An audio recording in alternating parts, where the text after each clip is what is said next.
This time on episode 409 of Legends of S.H.I.E.L.D., we talk weekly Marvel news, including Disney unveiling the first Moon Knight trailer, the status of Black Panther II filming, and what does Marvel's Jambalaya mean to Halifax? Plus your feedback, including your favorite Eternals. I'm Chris from Play Comics, a show where we look at video games based on comic properties and how well they stick to that source material, a part of the Gunn Geek Network, just like the show you're checking out now. Shows on the network are individually owned, and opinions expressed may not reflect others. Find other astonishingly geeky shows at GunnaGeekNetwork.com. You have been granted clearance by director Alfonso Mack Mackenzie. Stand by for a S.H.I.E.L.D. debriefing.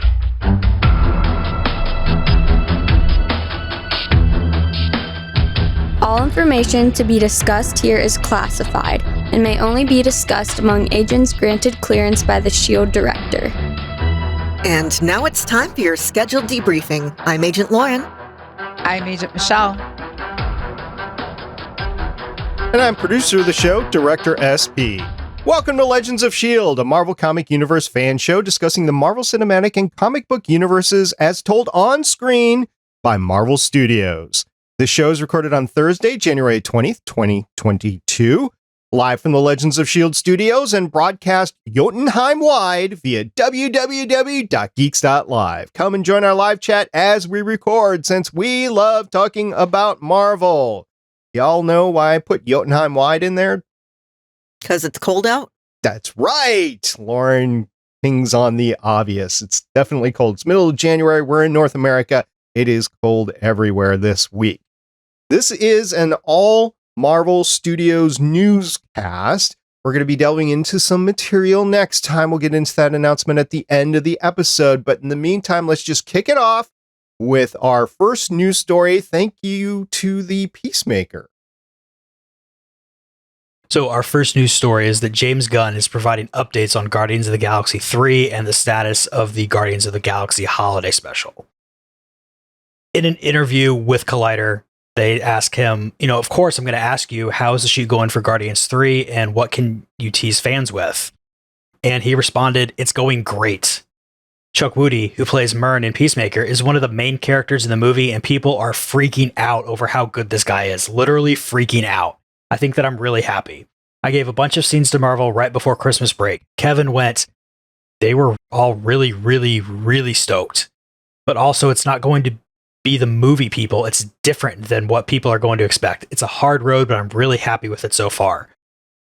They also asked him about filming for the holiday special, and he said it's still upcoming in the shoot. They were supposed to shoot one day in LA, and there's too much Omicron going around, so they just couldn't do it. Good for them on that. And they're going to have to try to fit it in. But, they haven't started yet, but he's excited to do it. It's fun. The holiday special, he's almost jealous of it, even though he wrote it, because people freaked out so much and how much they love the script for the holiday special. And Gunn says he is almost like, well, wait, I've got this movie here I've been working on for 2 years. You love the holiday special that I literally wrote in a very short amount of time, but it's really funny and really good.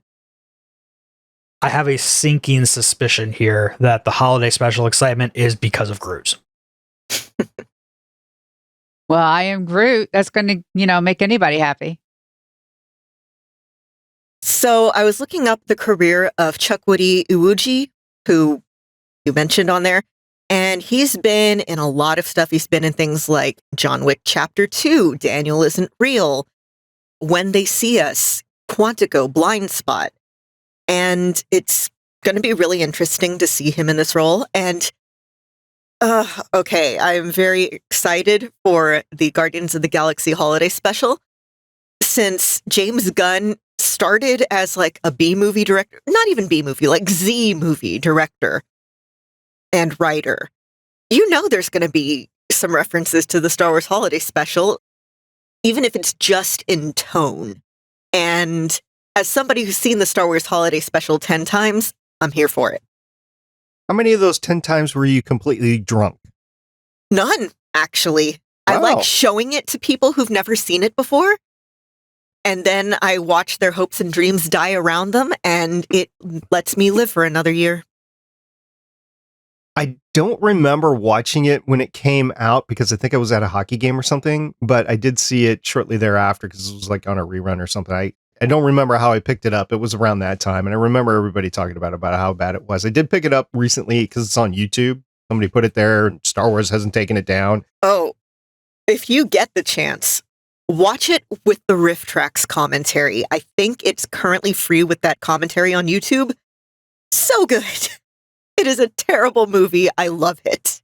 The reason that we got this update from James Gunn was because he was doing a media tour because Peacemaker came out last week. It's a superhero series on HBO Max, I believe.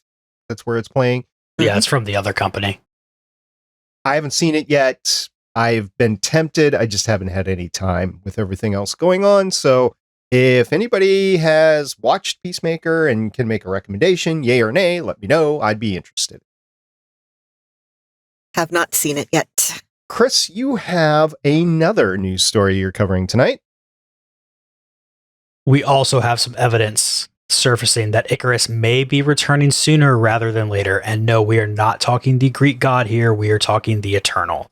Yesterday, Emmy Kennard, known as Emmy Triggers, there's lots of Z's at the end, on social media, took to TikTok to post a video which has since been taken down regarding her brother, Joe Kennard, who played Ikaris. Thankfully, her caption states that no NDAs were broken in making the TikTok. In the video, she comedically implies that her brother, Joe Kennard, a stunt double for Richard Madden, who is Ikaris in the Eternals, is currently slated to work as a character coming back into the MCU. And a look at his IMDb shows that Kennard has only worked as Madden/Ikaris' stunt double and no other MCU character so far. It also shows that he recently stunt doubled for Madden on the miniseries Citadel, where they may have chatted about future gigs. So all signs are pretty much pointing to Ikaris here. Now, this is a stunt double, so no guarantees. I have a theory on this. Okay, Lauren, what's your theory? So there's two theories. One, multiverse shenanigans. Okay. The other, we know that the Eternals are artificial constructs, and I keep thinking of Battlestar Galactica with the scene that they had of all the different Eternals, and it very much reminded me of in Battlestar Galactica when Sharon first saw all of her copies and freaked out. So I think we might see another copy of Ikaris, maybe? Or it's just again, I kind of think Arishem, caught Ikaris before he went into the sun, because this version, is like, hey, this is my boy. We did talk about it last episode when we covered the Eternals, and we did bring up all these possibilities. This news story seems to point to something was right with it, especially with Ikaris. We also have suspicions that some of the other characters may or may not be coming back. I know Michelle would be completely elated, although slightly disappointed if Don Lee was to make a reoccurrence, because it's not the same character, because it wouldn't have all the same memories and stuff like that. Right, Michelle? But it's still Don Lee. I want it to happen either way. Maybe somehow this time he makes souffles instead of pies. Be good with the souffle. Pies, souffle, meat. Oh, Lauren, we all answered the question on whether we would try Gilgamesh's mead or not last episode. Oh, would you? Definitely. I love mead. Okay. Even though it was made in his mouth. So there's actually a lot of traditions for fermenting alcohol that way. Like, I know there's a type of ceremonial rice wine in Japan where that's how it's made.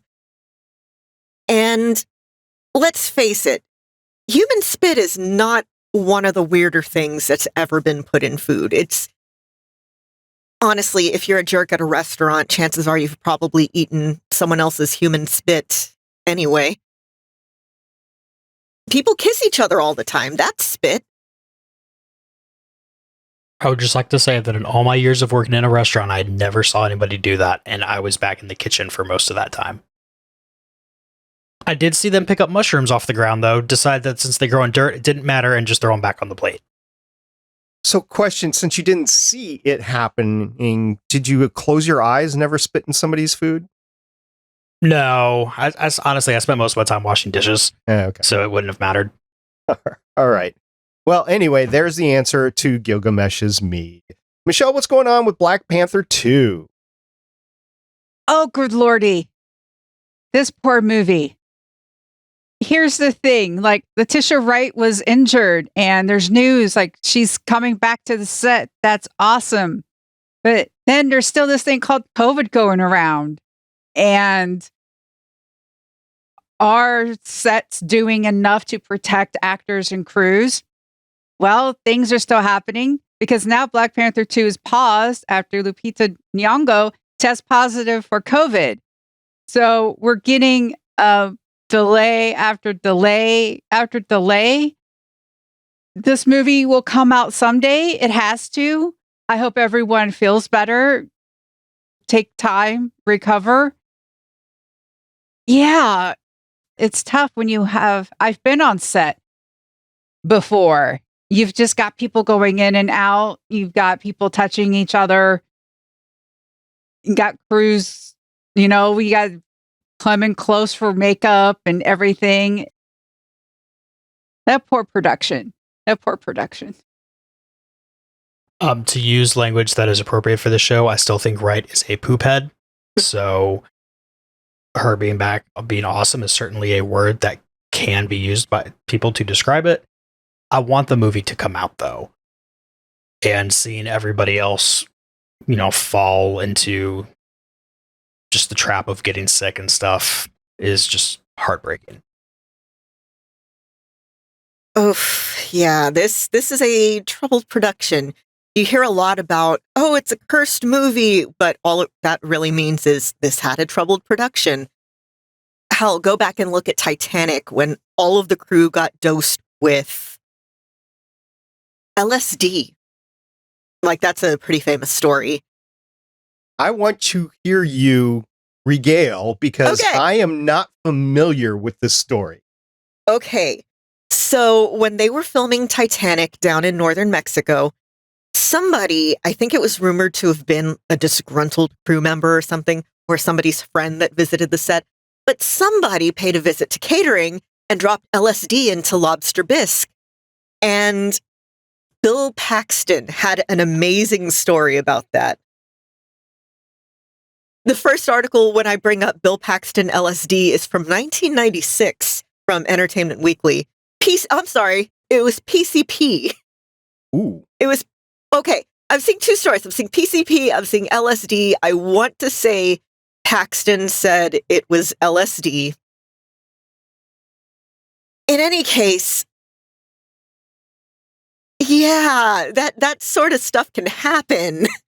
This is, again, it may not have been COVID, but a lot of people eating from the same food area. So, Chris, in all your years of working in restaurants, did anybody just drop PCP in somebody's food? Only in people who were expecting to have the PCP in there. I see. Yeah. Maybe the mushrooms were tainted. It could have been. I mean, we were downtown for most of the time.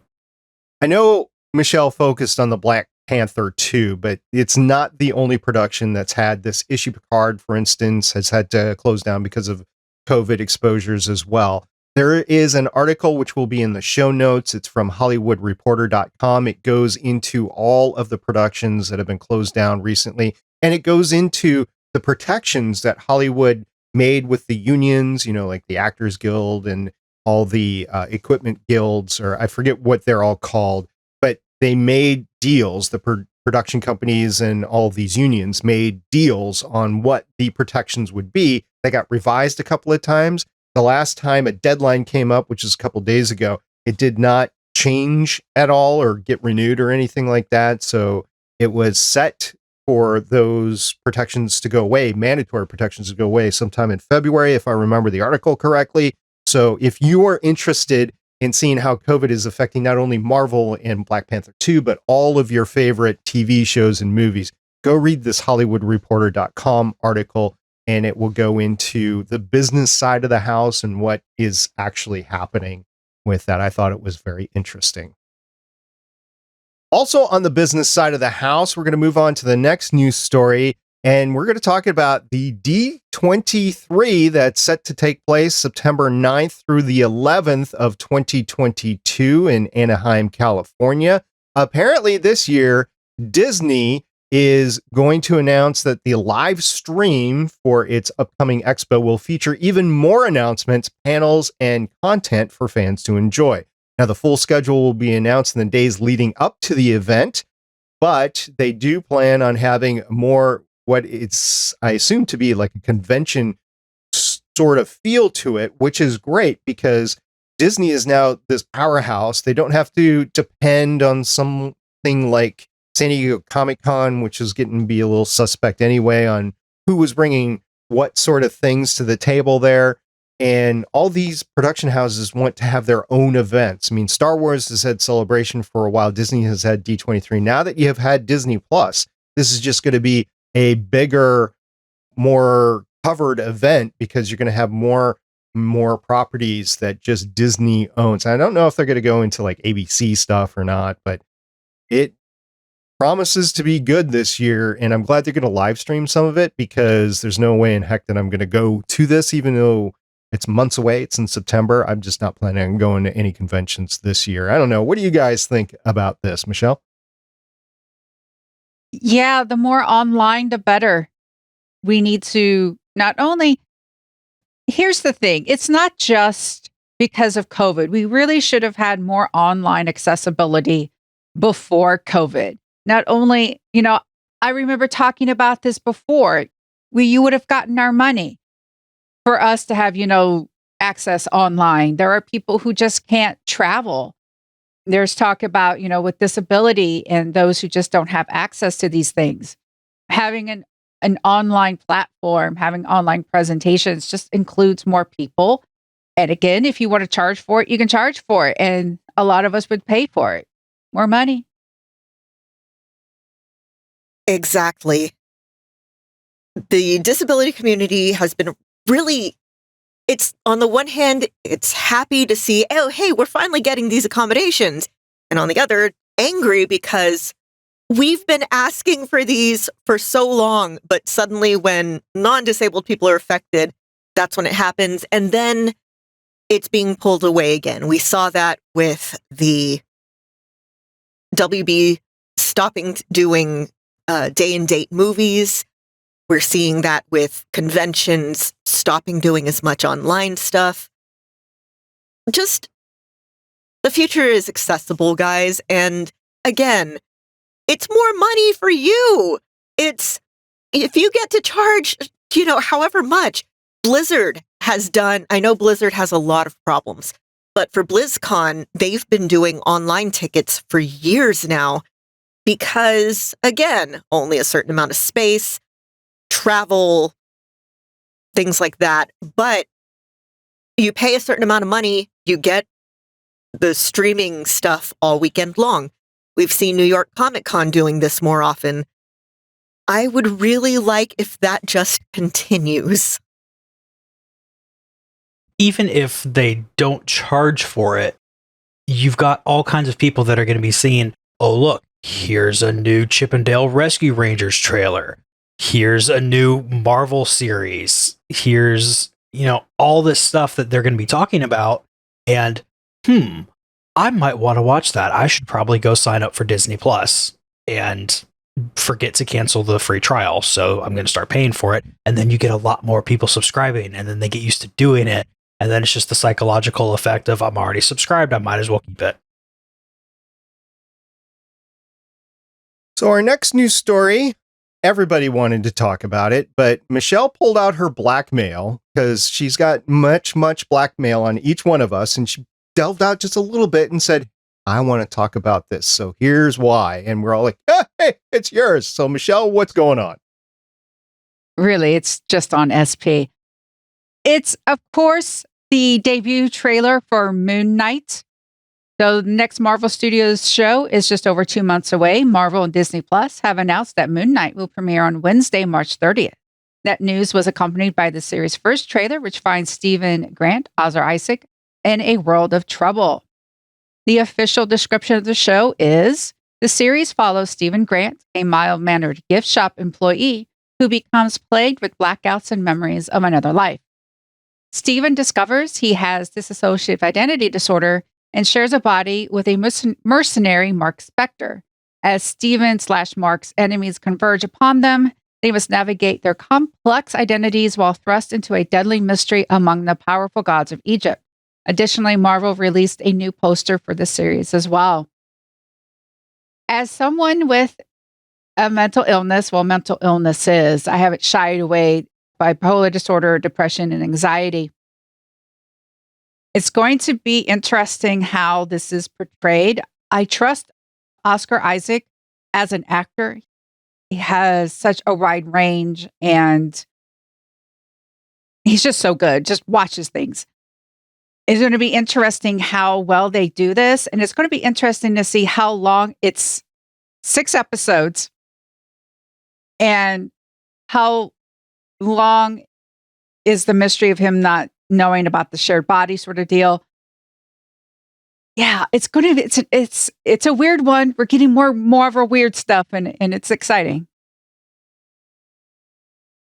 Everything I know about Moon Knight, I basically learned from either watching this trailer or hearing my friend Anthony Sitko from Capes on the Couch saying, "Holy crap, why are they doing this to my favorite character? No, no, no." And I've cleaned up his language a lot on that. Yeah, most of what I know about Moon Knight is from occasional appearances in crossover comics and some really, really funny edits. Like Michelle, I'm really worried about how they're going to be portraying dissociative identity disorder. It's been in the news a lot lately because there's a lot of people on TikTok who are like, "Hey, I have this." And people with DID are like, "That's not how this works." I actually looked up a list of, famous cases of DID, and it's like, I didn't realize this. Adam Duritz, the lead singer of Counting Crows, apparently has it. There's been a bunch of people who've written books. You might know it from Sybil, which was a TV movie that was made about it back in the day. But it's a disorder with a lot of misconceptions, and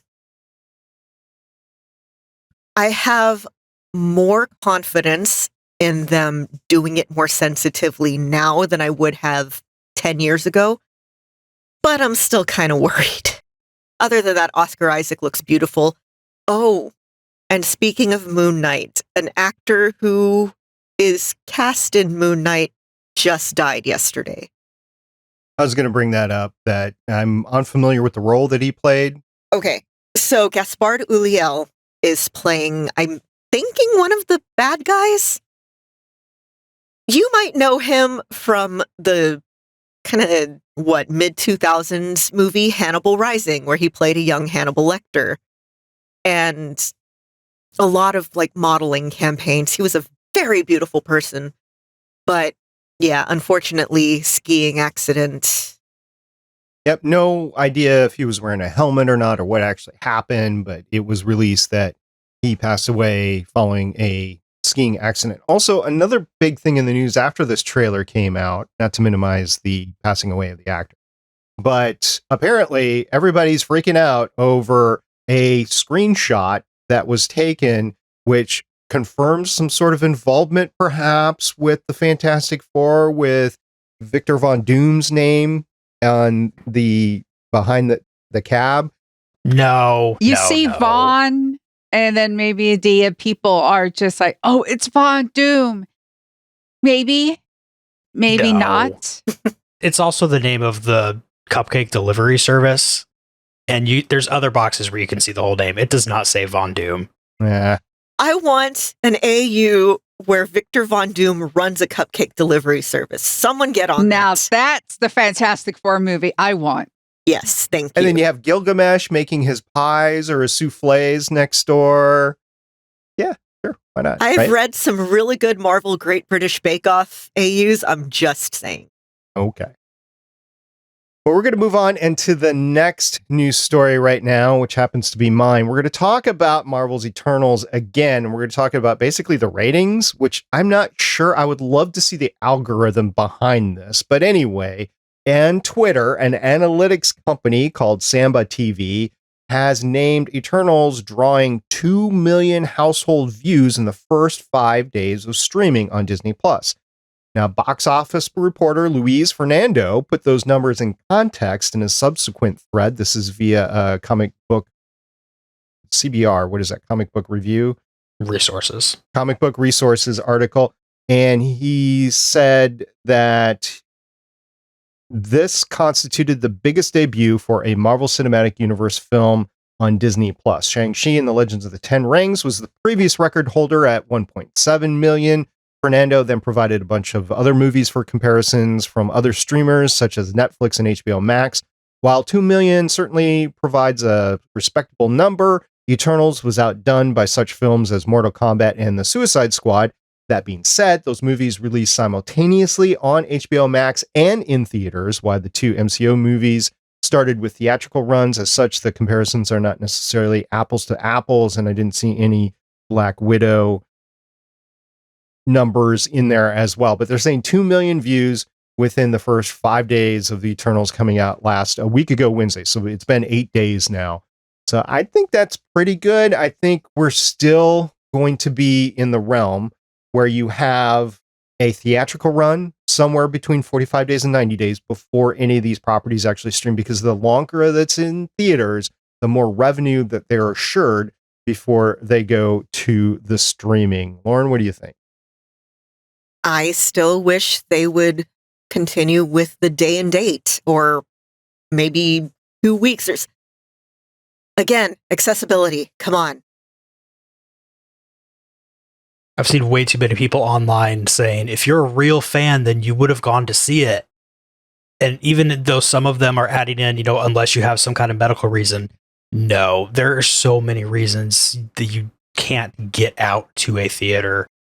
And I want to see things. I don't want to have to hide from Spider-Man No Way Home trailers, which I am somehow, I think, still mostly successfully doing.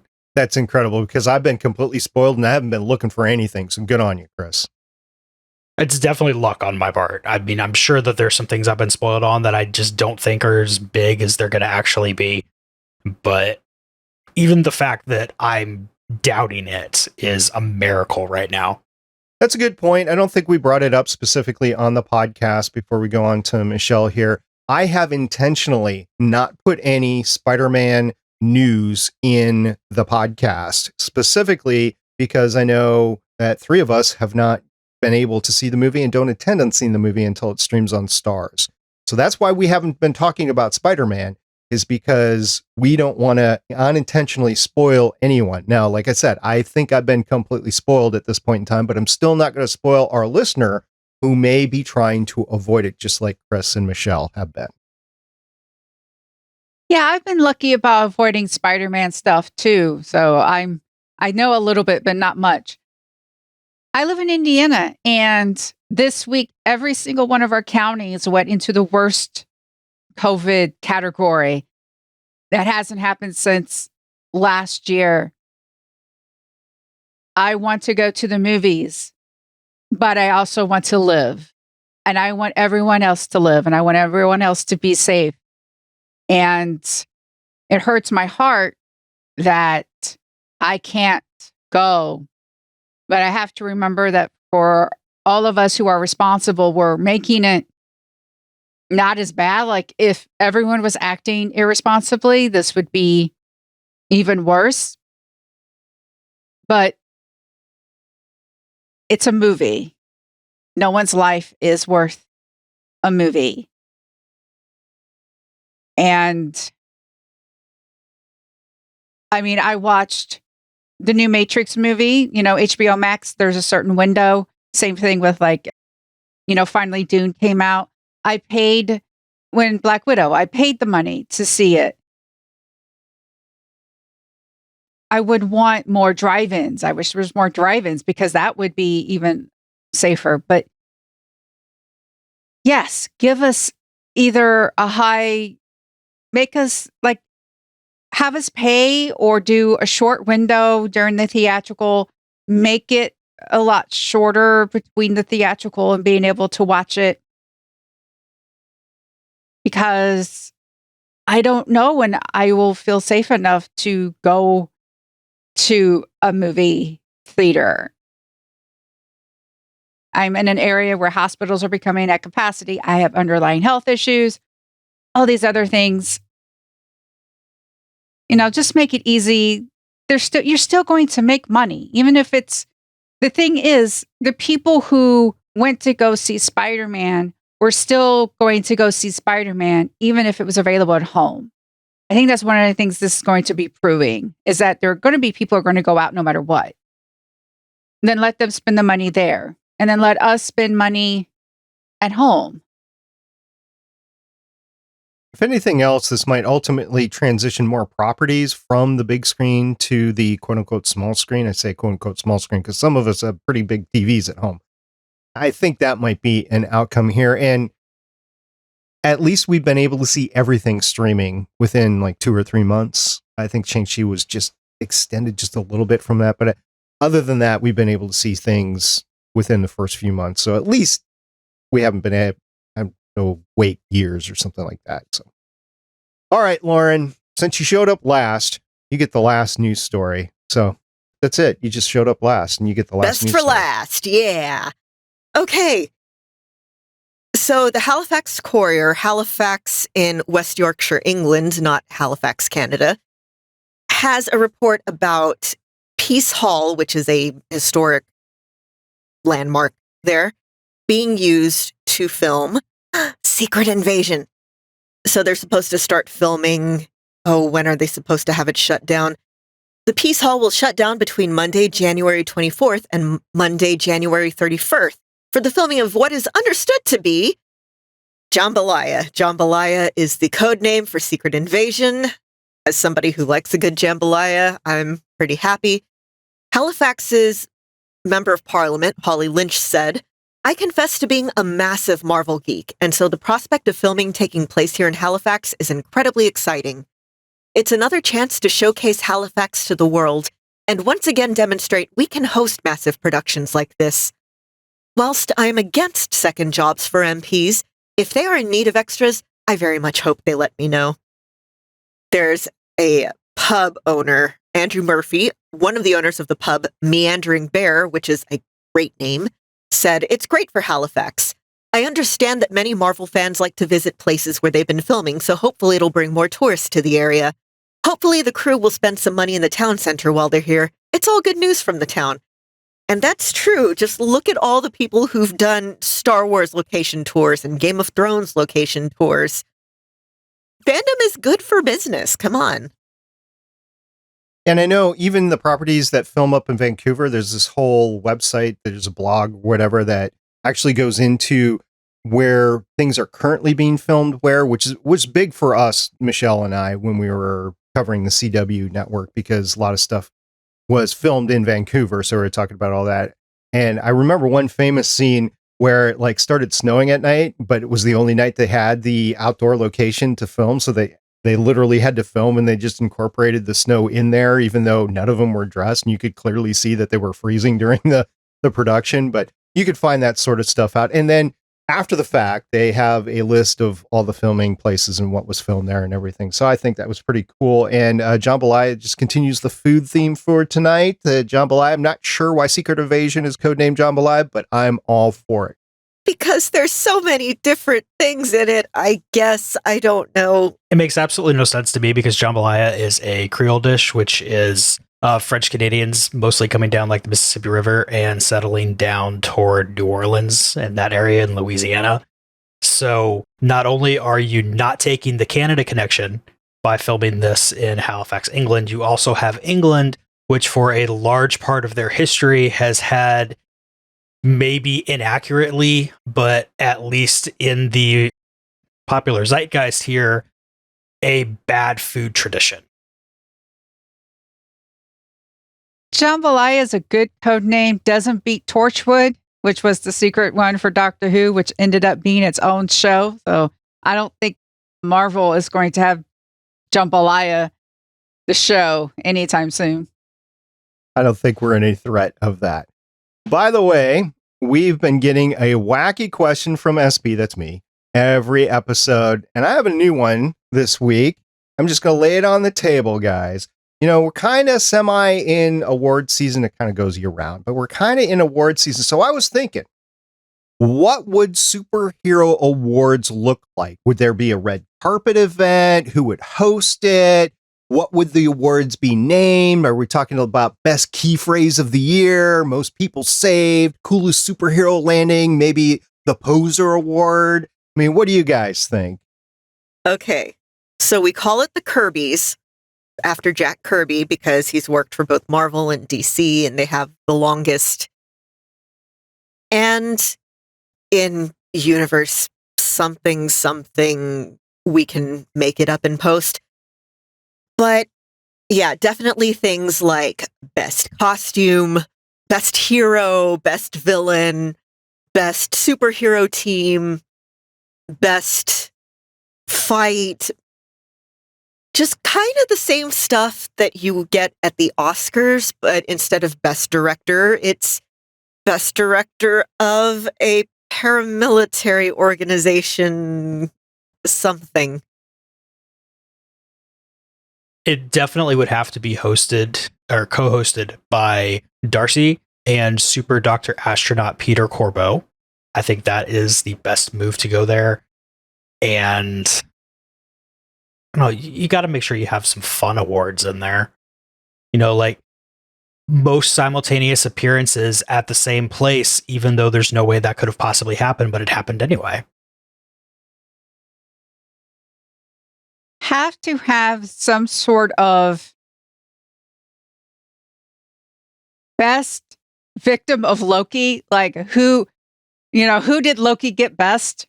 It's like, oh, he turned into a snake for me. Oh, he trapped me here. Best magic trick, best redemption arc, best death resurrection,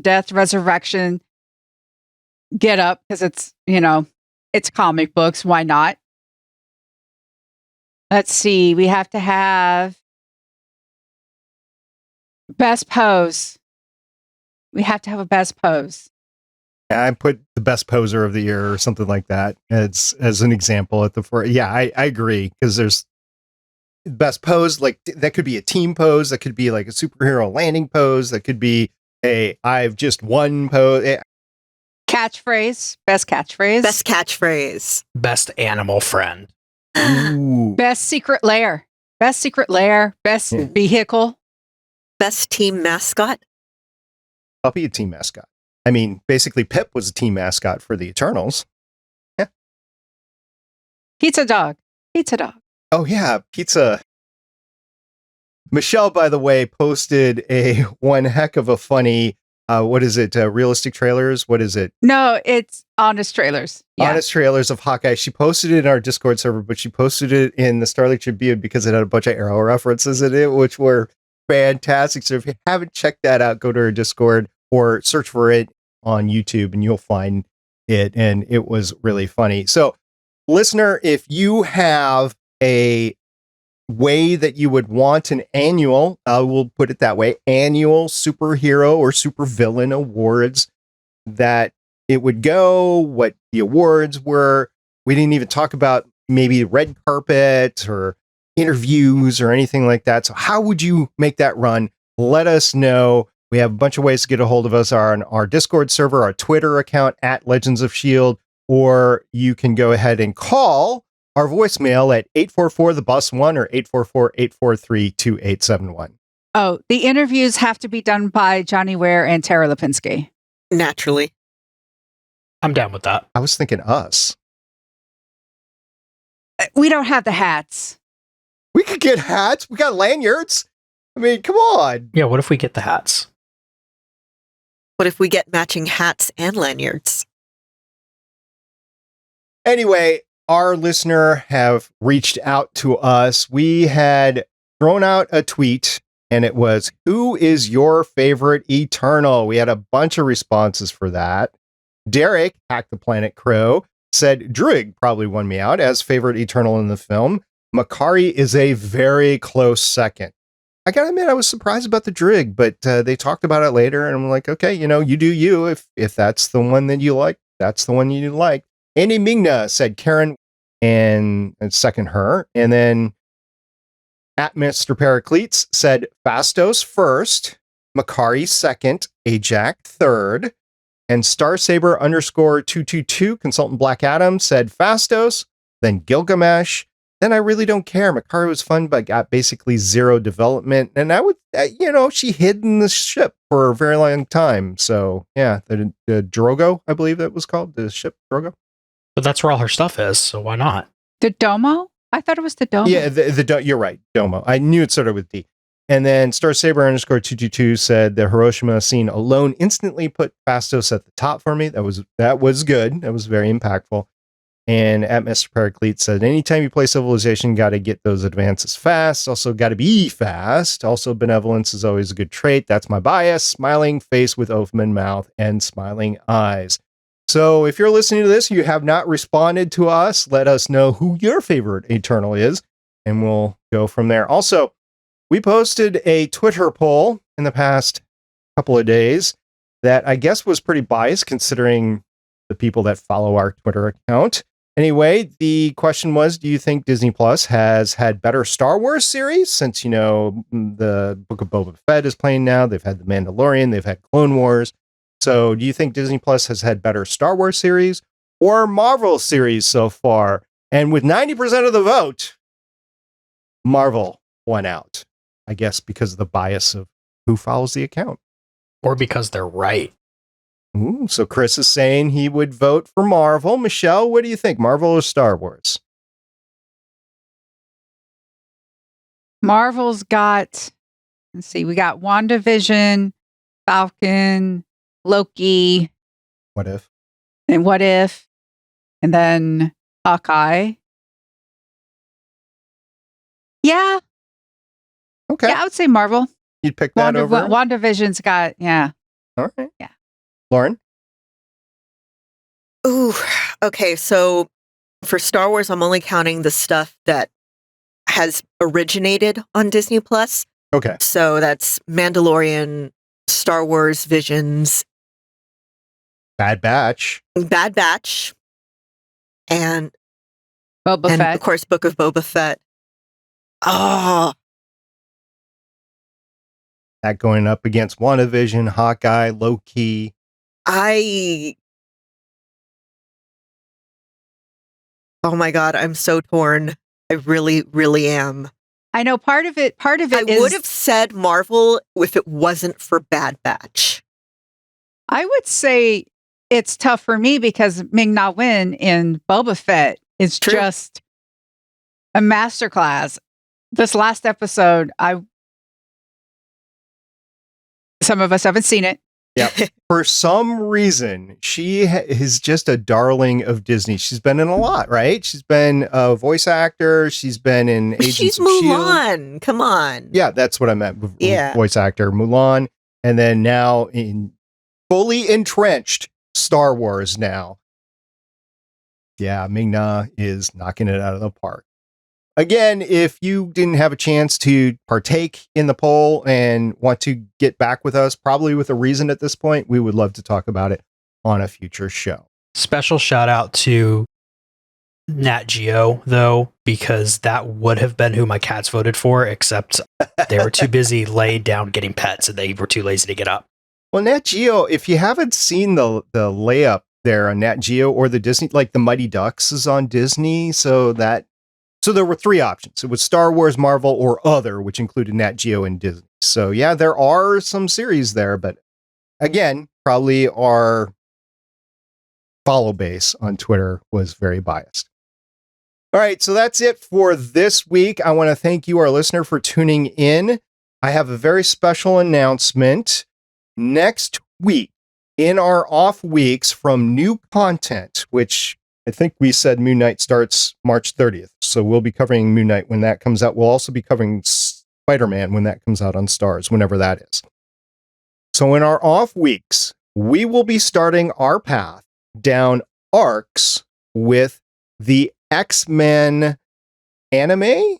Animated series. It's No, not you an can't anime. say X-Men anime because that's a completely different thing. Yeah, that was a completely different. What was that? Like 2011, something like that. Somewhere in there. So for our next episode, we will be covering the first 5 episodes of season 1. We're going to cover all of the episodes, hopefully before X-Men 97 comes out on Disney Plus. But we're going to start next week in our off weeks, and that's what we will be covering. Now, I would like to do it all in one big arc, but there's just not going to be enough time to get it all in. But there's just going to be a lot of downtime. Even though there's a lot of Marvel content coming out, we know there's going to be downtime between now and when X-Men 97 comes out. So that's what we're going to be doing. No more only newscasts, at least for the time being. We'll be doing that. I have seen the first 3 episodes. I have this vague recollection of seeing them once before in my life. I might have actually watched this, which I thought I didn't, but we will get into that next time. So if you want to hit us up with your impressions of the first 5 episodes or the series in its totality, please let us know. We would appreciate that. So thank you very much for downloading this podcast, for staying with us through the dark times of in-between series on Disney Plus. And if you want to hear more of me, by the way, I had the distinct honor of being a guest on the Smoking and Drinking in Space podcast. Consultant Jason, consultant Rob, they've been on this podcast before. They do 2 podcasts over on the Creative Brain Candy Network. One is Smoking and Drinking in Space. The other is Smoking and Drinking in Capes. I was on Smoking and Drinking in Space, and we discussed the Time Traveler's Wife film, which I didn't know that HBO Max is actually going to do a series of Time Traveler's Wife, which is being showrun by Stephen Moffat. From those that know Doctor Who, Stephen Moffat is coming over to doing that. I'm not convinced that it's really a series that can be done, but if you're into Time Traveler's Wife, the film was actually pretty decent. Everybody enjoyed it, and you can find more about that over on Smoking and Drinking in Space. Lauren? Okay. If we're doing self-promotion, you can find everywhere I'm at professionally on my website, lwsalinas.com. Includes audio dramas, anime, audiobooks, other things. I think we have our session 0 this Friday, and then episode 1 starts next Friday. I'm going to be a cast member on Nerds with Dice new season of Masks Millennium Nights. It's kind of a Power Rangers type of game. And this weekend, which is Friday, January 21st through Sunday, January 23rd, I will be participating in an online convention. It's called the Multiverse Fundraiser.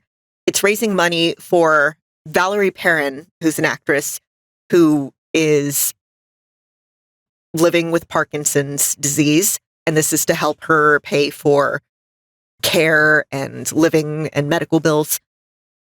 There's authors going to be there like Sarah Douglas and Shauna McGuire. There's actors like Noah Wiley and Kim Rhodes.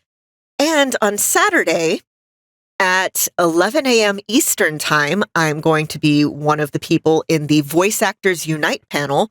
And then later that day at 5 p.m. Eastern, I will be moderating the Wrestling and Comics panel, which has a couple of people on it that I'm super, super excited about. I just, so happy. Yeah. On the same channel, Nerds with Dice, you can see me every Tuesday, 8 p.m. Eastern in Riffs, Ballad of Fates. We are coming to a close on a major chapter. You can find us on the YouTube or catch up on Twitch. Either way, we are getting ready to fight the entities that basically want to eat the world. So come join us. It's great fun. If you're not familiar with Riffs, you don't have to be, because it's just a wild, wacky world with magic and sci-fi. So again, Tuesdays, 8 p.m., Nerds with Dice. And if you like hearing me, you can head on over to playcomics.com, where you can dig through just the archives of the show, find an episode with a certain Lauren who came in and talked about a super horrible Game Gear X-Men game. you can go dig through and find an interview I had with Eric and Julia Lewald if you need to get prepared for X-Men 97. And sometime in the future, you might even hear SP and Michelle on there. That is the intent. So I can't wait for that episode to air. So in the meantime, if you have any comments for us, again, you can find us on our Twitter at Legends of S.H.I.E.L.D. Our Discord server is gonnageek.com/Discord. And our voicemail, once again, is 844-THE-BUS-1 or 844-843-2871. So until next time, where we start discussing the X-Men animated series, I'm Director SP. I'm Agent Lauren. I'm Agent Michelle. And I'm Agent Chris. See everybody next time. Bye. Bye. Bye. Bye. You're always last, Chris. I was going around the circle. No, you're last. Okay, I'll remember that. It's based on seniority, okay? It's like K-pop. I didn't know that. I was going around the circle. Thank you for listening. If you want to leave us feedback, go to gonnageek.com and you will find all our contact information and other shows. You can also visit legendsofshield.com where you'll find our complete archive of podcasts. The music heard on this podcast is by Kevin MacLeod, found at incompetech.com, and also artists on pond5.com and audiojungle.net.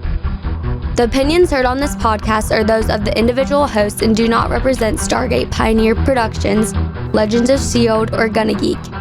Agents of S.H.I.E.L.D. is the property of the Disney Corporation, Marvel Studios, and ABC. No infringement is intended.